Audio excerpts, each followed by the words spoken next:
கடந்த 3 ஆண்டுகளில் மாண்புமிகு தமிழ்நாடு முதலமைச்சர் அவர்களின் தலைமைத்துவத்தில் நம் மாநிலம் சிறப்பான பொருளாதார வளர்ச்சியை கண்டுள்ளது.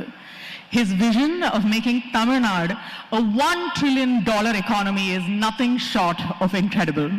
It is truly a special moment to have him with us today, and indeed our privilege to welcome the Honorable Chief Minister of Tamil Nadu, Thiru M.K. Stalin avargal, to please deliver the inaugural address and share his insights on the importance of this initiative. இப்பொழுது மாண்புமிகு தமிழ்நாடு முதலமைச்சர் அவர்களை தலைமை உரையாற்ற பணிவன்புடன் கேட்டுக்கொள்கிறேன்.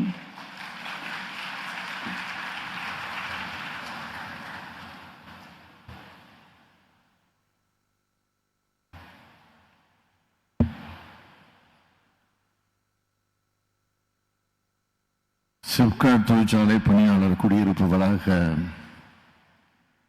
கட்டிடத்தினுடைய திறப்பு விழா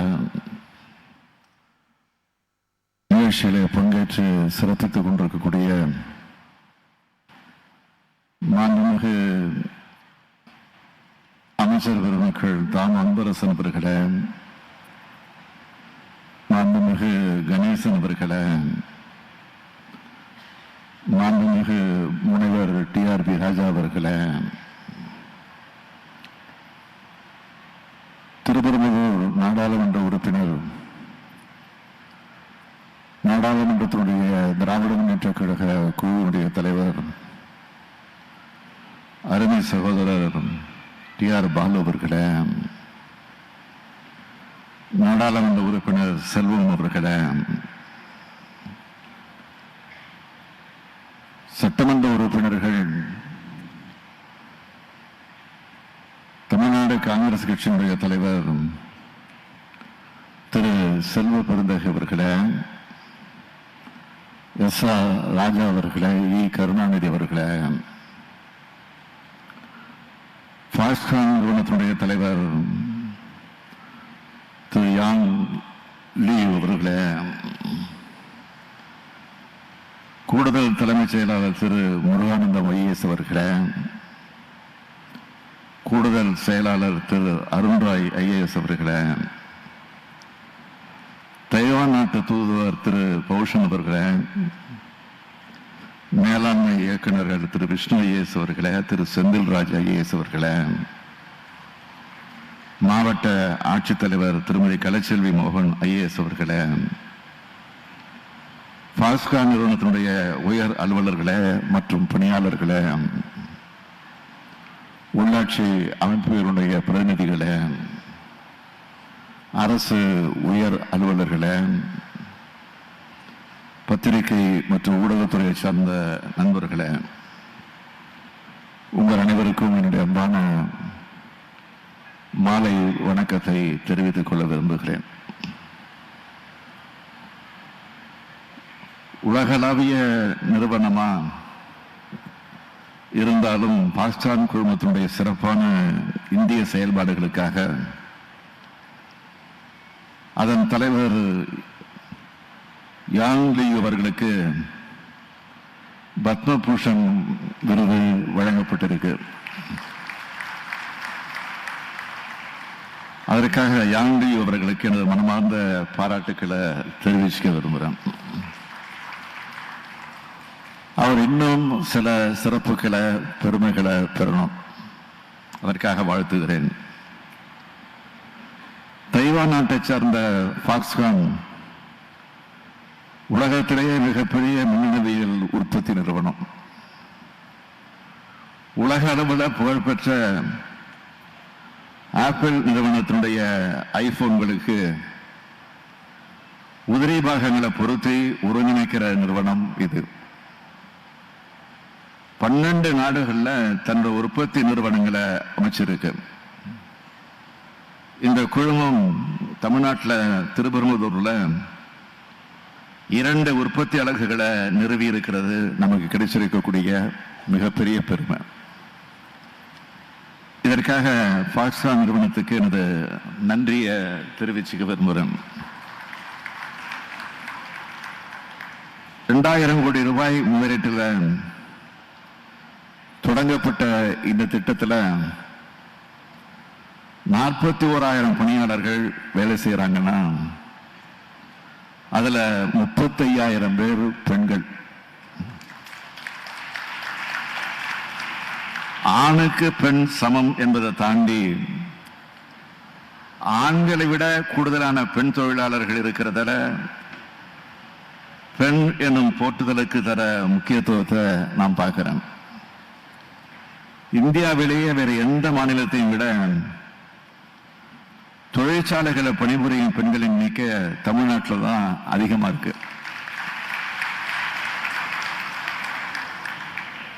அதாவது 42 விழுக்காடு என்ற அளவில் இருக்கு. அந்த வகையில் உங்க நிறுவனத்தோட சமத்துவ நோக்கத்தை பாராட்டுகிறேன். பெண்களுடைய வளர்ச்சிக்காக தமிழ்நாடு எத்தனையோ திட்டங்களை செயல்படுத்தி கொண்டிருக்கிறது. எடுத்துக்காட்டுக்கு குடும்ப தலைவிகளுக்கு மாதம் 1000 ரூபாய் வழங்குகிற கலைஞர் மகளிர் உரிமை திட்டம், கல்லூரி மாணவிகளுக்கு மாதம் 1000 ரூபாய் வழங்குகிற புதுமை பெண் திட்டம், அது மட்டுமில்லாம இன்னும் பல புதுமையான திட்டங்களை பெண்களுக்காக நம்ம அரசு செயல்படுத்திட்டு வருது. பணிக்கு செல்லும் தாய்மார்களின் நலன் கருதி சிப்காட் தொழிற்பூங்காகளில் உள்ள தொழிற்சாலைகளில் ஏற்கனவே 63 குழந்தைகள் காப்பகம் செயல்பட்டு வருது. மேலும் சிப்காட் நிறுவனம் நேரடியா குழந்தைகள் காப்பகம் ஏற்படுத்த முடிவெடுத்திருக்கு. பெண்களை தொழில் முனைவோரா உருவாக்க இளம் வயசிலேயே அதை ஊக்குவிக்கிற வகையில் அரசு பள்ளிகளில் 8 முதல் 12ஆம் வகுப்பு வரை படிக்கிற மாணவிகளுக்கு உலக வங்கி உதவியோட தமிழ்நாடு அரசு வி சேஃப் திட்டத்தை தொடங்கி பயிற்சி அளிச்சுட்டு வருது.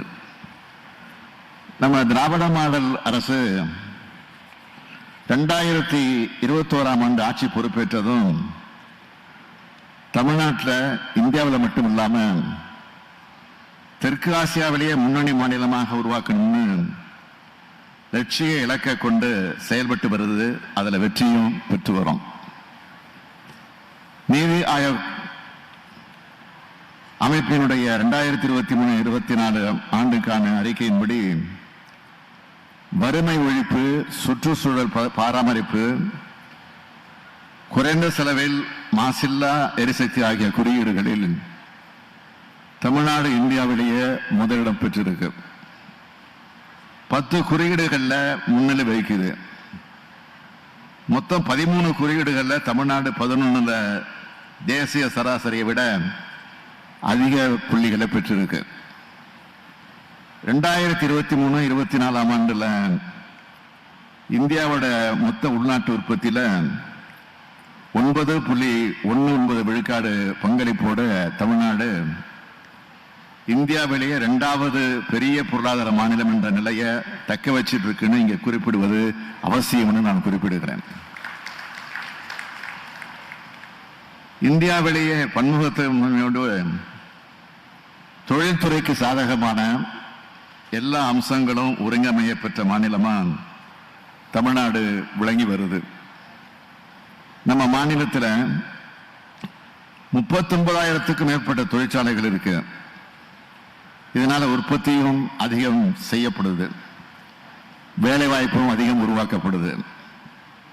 இன்றைய தினம் சிப்காட் நிறுவனம் தொழில்நுட்ப ரீதியா பாக்ஸ்கான் நிறுவனத்தோட இணைஞ்சு திருப்பம்பதூர் வட்டம் வல்லம் வடகால் கிராமத்தில் அமைச்சிருக்க தொழிற்சாலை பணியாளர்களுக்கான தங்குமிட வசதியை திறந்து வச்சிருக்கிறேன். 706 கோடியே 50 லட்சம் ரூபாய் மதிப்பீட்டில் இது அமைஞ்சிருக்கு. 16,720 படுக்கைகள் கொண்டதாக இது இருக்கு. பிற மாநிலங்களுக்கு வழிகாட்டும் முன்னோடி திட்டம் இந்த திட்டம். தொழில் வளர்ச்சி மூலமாகத்தான் வேலை வாய்ப்பு இருக்கும், பொருளாதாரமும் விரைவான வளர்ச்சி பெறும்.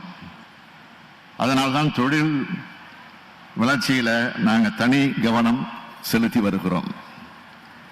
2021 நம்ம அரசு பொறுப்பேற்றது முதல் தொழில் வளர்ச்சிக்காக பல்வேறு சிறப்பு திட்டங்களை தொடங்கி செயல்படுத்திக்கிட்டு வரோம். குறிப்பிட்டு சொல்லணும்னா சிப்காட் மூலமா காஞ்சிபுரம் மாவட்டம் ஒரு இடத்துல மருத்துவ உபகரணங்கள் பூங்கா, பிள்ளைப்பாக்கத்தில் மின்னணு தயாரிப்பு தொகுப்பு, ராணிப்பேட்டை மாவட்டம் பணப்பாக்கத்தில் மெகா காலனி உற்பத்தி பூங்கா, மணப்பாறை, திண்டிவனம் மற்றும் தேனி ஆகிய இடங்கள்ல மாபெரும் உணவு பூங்காக்கள், தூத்துக்குடியில சர்வதேச அறைகளின் பூங்கா, விருதுநகர்ல பிரதமரின் ஒருங்கிணைந்த ஜவுளி மண்டலம் மற்றும் ஆடை பூங்கா, திருப்பரங்குன்றம் மற்றும் ஓசூர்ல 2 சிப்காட் தொழில் புத்தாக்க மையங்கள், பெரம்பலூர் மாவட்டம் எறையூர்ல புதிய காலனி உற்பத்தி தொழில் பூங்கா ஆகிய சிறப்பு திட்டங்கள் செயல்படுத்தப்பட்டு வருது. பரவலான வளர்ச்சியை பார்போற்றும் வளர்ச்சி, சீரான வளர்ச்சியை சிறப்பான வளர்ச்சி என்பதை உறுதி செய்கிற வகையில் நம்ம அரசு பொறுப்பேற்ற பிறகு தமிழ்நாட்டில் தொழிற்பூங்காக்கள் இல்லாத மாவட்டங்களில் புதுசா தொழிற்பூங்காக்கள் அமைக்க முடிவெடுத்தோம். அதேபோல் 45,000 ஏக்கர் நில வங்கி உருவாக்கணும்னு இலக்கு நிர்ணயிச்சிருந்தேன். இப்போ வரைக்கும் 41,000 ஏக்கர் நிலம் கண்டறியப்பட்டிருக்கு. அதோட சுமார் 12,500 ஏக்கர் நிலங்கள் சிப்காட் நில வங்கியில் சேர்க்கப்பட்டிருக்கு. சிப்காட் நிறுவனம் மூலம் இருங்காட்டுக்கோட்டை, திருவிரம்பதூர் மற்றும் திருப்பூர் மாவட்டம் பெரிச்சல் ஆகிய இடங்கள்ல 3 தங்கும் விடுதிகள் அமைக்கப்பட்டு செயல்பாட்டில் இருக்கு. இந்த வசதிகளை நல்லா பயன்படுத்திக்கிறதோடு உங்க சொந்த குடியிருப்புகளை எப்படி கவனமா பராமரிப்பீங்களோ அதே அளவுக்கு இந்த விடுதிகளையும் சிறப்பாக பராமரிக்க முழு ஒத்துழைப்பையும் நீங்க வழங்கணும். தொழிலாளர் தோழர்களை நான் அன்போடு கேட்டுக்கிறேன். 2030ஆம் ஆண்டுக்குள்ள $1 டிரில்லியன் அமெரிக்க டாலர் பொருளாதாரம் கொண்ட மாநிலமா தமிழ்நாடு வளர்ச்சி அடையணும்னு நான் ஒரு லட்சிய இலக்கை நிர்ணயிச்சிருக்கேன். தொழில் முதலீட்டு ஊக்குவிப்பு மற்றும் வர்த்தகத்துறையின் சிறப்பான செயல்பாடுகள் அந்த இலக்கை நான் விரைவா எட்டுவோம்னு நம்பிக்கை அளிக்கிறதா இருக்கு.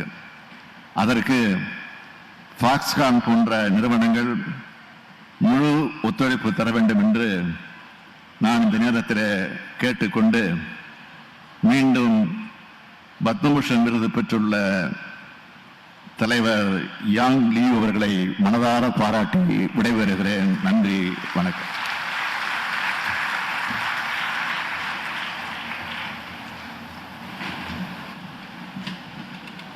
ரொம்ப ரொம்ப நன்றி sir. Your vision is true a testament to women's growth, not only the states but just the women's growth as well. Now, இன்று மாலை நிகழ்ச்சியை நிறைவு செய்ய இண்டஸ்ட்ரி செக்ரட்டரி தமிழ்நாடு IAS திரு V.